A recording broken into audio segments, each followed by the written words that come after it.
Well, thank you for the president is threatening to put tariffs on various countries in Europe because they are resisting what he wants, which is Greenland.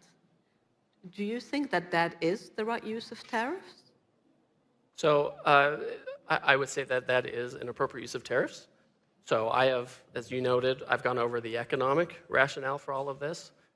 In the United States, other countries as well, there's a long history of using tools that are at the nexus of economics and national security.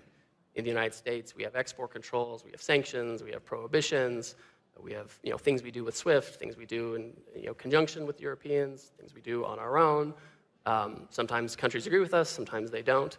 And so this falls into that category, right? This falls into, the president clearly has decided he doesn't want to impose full sanctions on countries all the time, but he can use a lesser measure like tariffs to try to also set the scene for whether it's negotiations or other geopolitical outcomes. Europe has done nothing to implement the trade deal. Nothing. So it's actually, for the EU to say, well, we're suspending it, what are they suspending? Their continued negotiations with us. Well, it hasn't been ratified. For example, when we made the trade deal with the Europeans, shortly thereafter, we modified our tariffs to be much lower. We cut them a deal on autos that other people don't have. We cut them a deal on other products other people don't have. The Europeans have not lowered a single tariff for us. The reality is, if you look at the trade agreement as drafted, the joint statement, it doesn't solve every problem, nor was it intended to.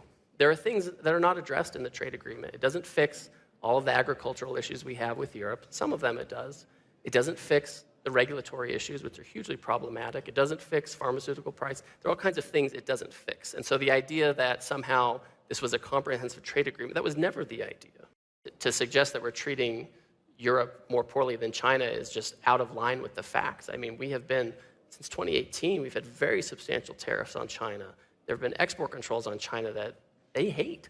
There has been investment scrutiny that the Congress of the United States has stepped up. I mean, it's just, these are just things of a totally different nature. I think for the United States, well, let me make one more point. Our trade deficit with the EU this year might end up, or for 2025, might end up being bigger than our trade deficit with China.